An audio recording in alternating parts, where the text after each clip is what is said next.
नमस्कार दोस्तों, जय श्री कृष्णा, राधे राधे। जगन्नाथ मंदिर के 10 चमत्कार। ओम नमो नारायणाय, ओम नमो भगवते वासुदेवाय। माना जाता है कि भगवान विष्णु जब चारों धामों पर बसे अपने धामों की यात्रा कर जाते हैं तो हिमालय की ऊंची चोटियों पर बने अपने धाम बद्रीनाथ में स्नान करते हैं। पश्चिम में गुजरात के द्वारका में वस्त्र पहनते हैं, पुरी में भोजन करते हैं और दक्षिण में रामेश्वर में विश्राम करते हैं। द्वापर के बाद भगवान कृष्ण पुरी में निवास करने लगे और बन गए जग के नाथ अर्थात जगन्नाथ। पुरी का जगन्नाथ धाम 4 धामों में से एक है। यहाँ भगवान जगन्नाथ बड़े भाई बलभद्र और बहन सुभद्रा के साथ विराजते हैं। हिंदुओं की प्राचीन और पवित्र 7 नगरियों में जुड़ी उड़ीसा राज्य में समुद्री तट पर बसा है। जगन्नाथ मंदिर विष्णु के 8वें अवतार श्री कृष्ण को समर्पित है। भारत के पूर्व में बंगाल की खाड़ी में पूर्वी छोर पर बसी पवित्र नगरी पुरी उड़ीसा की राजधानी भुवनेश्वर से थोड़ी दूर पर है। आज का उड़ीसा प्राचीन काल में उत्कल प्रवेश के नाम से जाना जाता था। यहाँ देश की समृद्ध बंदरगाहें थी, जहाँ जावा, सुमात्रा, इंडोनेशिया, थाईलैंड और अन्य कई देशों का वहीं बंदरगाह के रास्ते पर व्यापार होता था। पुराणों में से धरती का वैकुंठ कहा जाता है। यह भगवान विष्णु के 4 धामों में से एक है। इसे श्री क्षेत्र, श्री पुरुषोत्तम क्षेत्र, शाक क्षेत्र, नीलांचल, नीलगिरी और श्री जगन्नाथपुरी भी कहते हैं। यहाँ लक्ष्मीपति विष्णु ने तरह तरह की लीलाएं की थी। ब्रह्मा और स्कंद पुराण के अनुसार यह भगवान विष्णु पुरुषोत्तम नील माधव के रूप में अवतरित हुए और सवर जनजाति के परम पूज्य देवता बन गए। सवर जनजाति के देवता होने के कारण यहाँ जगन्नाथ भगवान का रूप कबीलाई देवताओं की तरह है। पहले कबीले के लोग अपने देवताओं की मूर्तियों को काष्ठ से बनाते थे।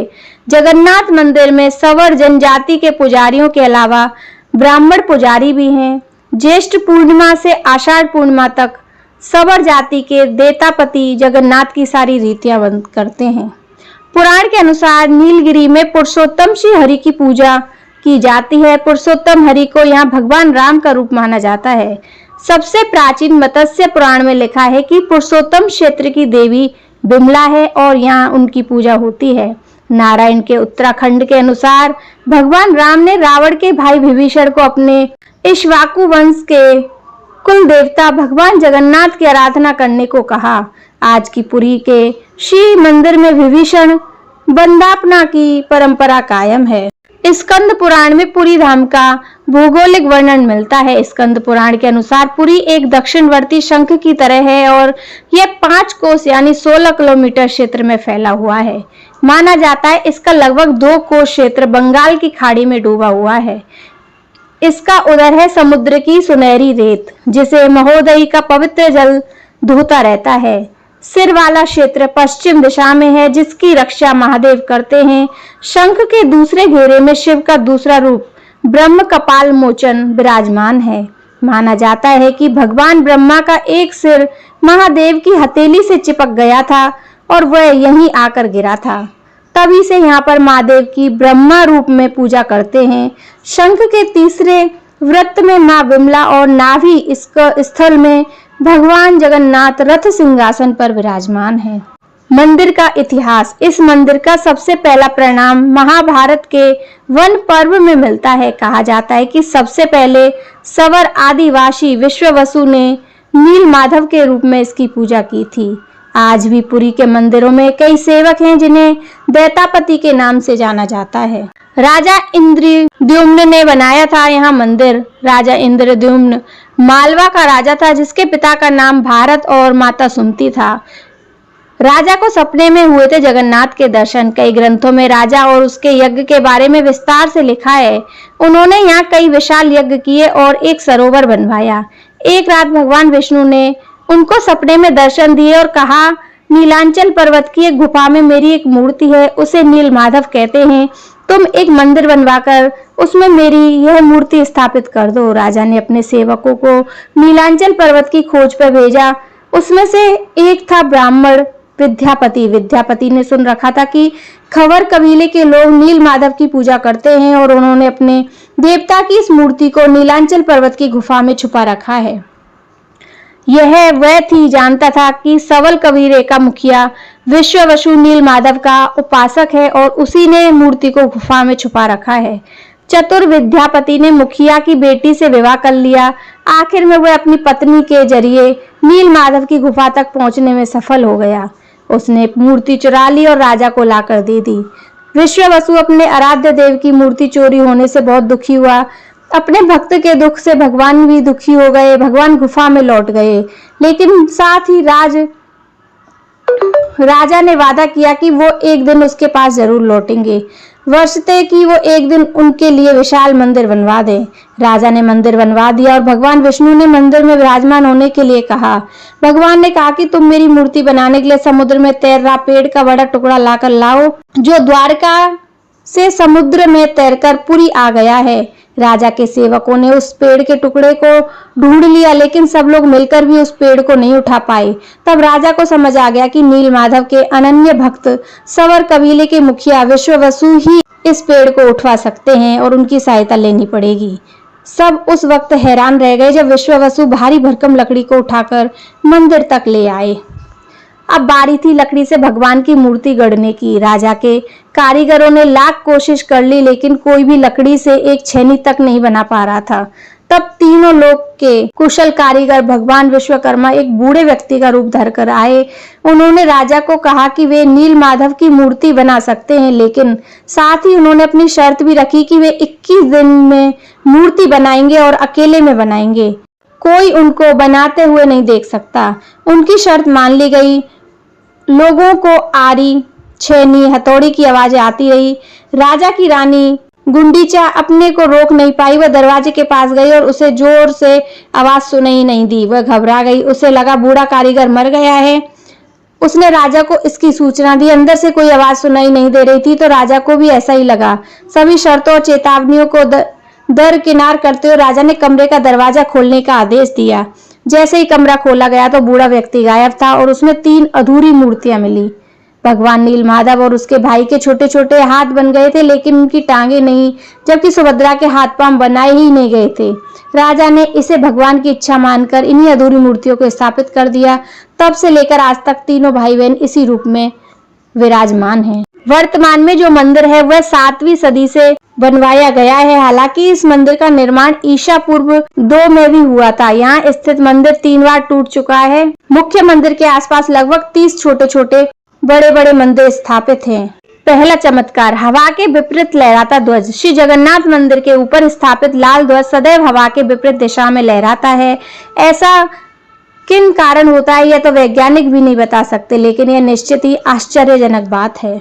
यह भी आश्चर्य है कि प्रतिदिन सायकाल मंदिर के ऊपर स्थापित ध्वज को मानव द्वारा उल्टा चढ़कर बदला जाता है। ध्वज की इतना भव्य है कि जब वह लहराता है तो इसे सब देखते ही रह जाते हैं। ध्वज पर शिव का चंद्र बना हुआ है।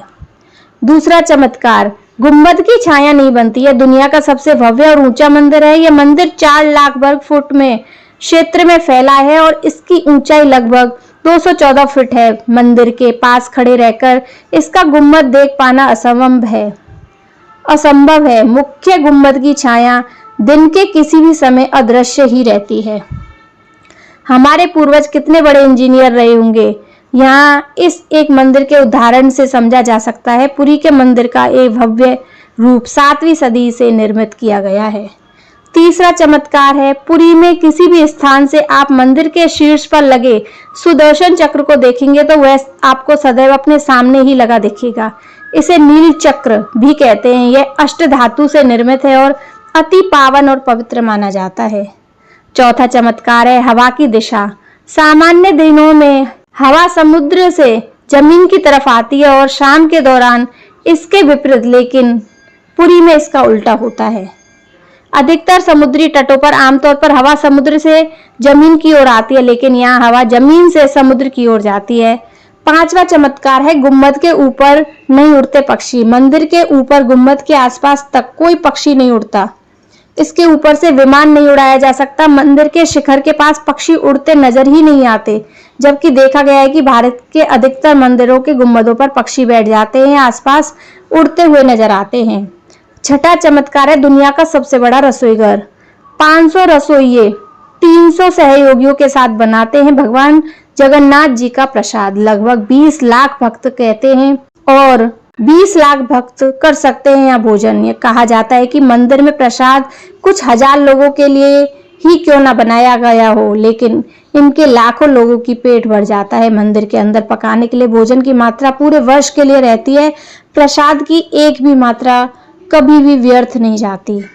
मंदिर की रसोई में प्रसाद पकाने के लिए 7 बर्तन एक दूसरे पर रखे जाते हैं और सब कुछ लकड़ी पर ही पकाया जाता है। इस प्रक्रिया में शीर्ष बर्तन की सामग्री पहले पकती है, फिर नीचे की तरफ एक के बाद एक पकती जाती है, अर्थात सबसे ऊपर रखे बर्तन का खाना पहले पक जाता है ना चमत्कार। 7वां चमत्कार है समुद्र की ध्वनि। मंदिर के सिंह द्वार पे पहला कदम प्रवेश करने पर ही आप सागर द्वारा निर्मित किसी भी ध्वनि को नहीं सुन सकते। आप एक ही कदम को पार करेंगे तब आप इसे सुन सकते हैं। इसे शाम को स्पष्ट रूप से अनुभव किया जा सकता है। इसी तरह मंदिर के बाहर स्वर्ग द्वार है जहां पर मोक्ष प्राप्ति के लिए शव जलाए जाते हैं, लेकिन जब आप मंदिर से बाहर निकलेंगे तभी आपको लाशों के जलने की गंध महसूस होगी। 8वां अवतार है रूप बदलती मूर्ति। यहाँ श्री कृष्ण को जगन्नाथ कहते हैं। जगन्नाथ के साथ उनके भाई बलभद्र और बहन सुभद्रा विराजमान हैं। तीनों की ये मूर्तियां काष्ठ की बनी हुई हैं। यहाँ प्रत्येक 12 साल में एक बार होता है प्रतिमा का नव कलेवर। मूर्तियां नई जरूर बनाई जाती है, लेकिन आकार और रूप वही होता है। कहा जाता है इन मूर्तियों को पूजा नहीं होती, केवल दर्शनार्थ रखी जाती हैं। 9वां चमत्कार है विश्व की सबसे बड़ी रथ यात्रा। आषाढ़ मास के भगवान रथ पर सवार होकर अपनी मौसी रानी गुंडिचा के घर जाते हैं। यहाँ रथ यात्रा 5 किलोमीटर में फैले पुरुषोत्तम क्षेत्र में ही होती है। रानी गुंडिचा भगवान जगन्नाथ के परम भक्त राजा इंद्रदेवम्न की पत्नी थी, इसलिए रानी को भगवान जगन्नाथ की मौसी कहा जाता है। अपनी मौसी के घर भगवान 8 दिन रहते हैं। आषाढ़ शुक्ल दशमी को वापसी करते हैं। भगवान जगन्नाथ का रथ नंदी घोष है, देवी सुभद्रा का रथ दर्पदलन और भाई बलभद्र का रथ तलध्वज है। पुरी के गजपति महाराज सोने की झाड़ू बुहारते हैं जिसे छेरा पैररन कहते हैं। 10वां अवतार है हनुमान जी करते हैं जगन्नाथ की समुद्र से रक्षा। माना जाता है कि 3 बार समुद्र ने जगन्नाथ के मंदिर को तोड़ दिया था। कहते हैं महाप्रभु जगन्नाथ ने वीर मारुति को यहाँ समुद्र को नियंत्रित करने हेतु नियुक्त किया था, परंतु जब हनुमान जी जगन्नाथ बलभद्र एवं सुभद्रा के दर्शनों का लोभ संवरण नहीं कर पाते थे, वे प्रभु के दर्शन के लिए नगर में प्रवेश कर जाते हैं। ऐसे ही समुद्र की उनके पीछे पीछे प्रवेश कर जाता है। केसरी नंदन हनुमान की इस आदत से परेशान होकर जगन्नाथ महाप्रभु ने हनुमान जी को यहाँ स्वर्ण बेड़ी से बांध दिया था। यहाँ जगन्नाथपुरी में सागर तट पर वेदी हनुमान का प्राचीन एवं प्रसिद्ध मंदिर है। भक्त लोग बेड़ी में जकड़े हनुमान के दर्शन करने के लिए आते हैं। तो दोस्तों यह थे जगन्नाथ मंदिर के 10 आश्चर्यजनक चमत्कार और भगवान जगन्नाथ की स्थापना कैसे हुई, कब हुई, कैसे हुई थी, सारी कहानी और उनके चमत्कार। जय श्री कृष्णा, राधे राधे।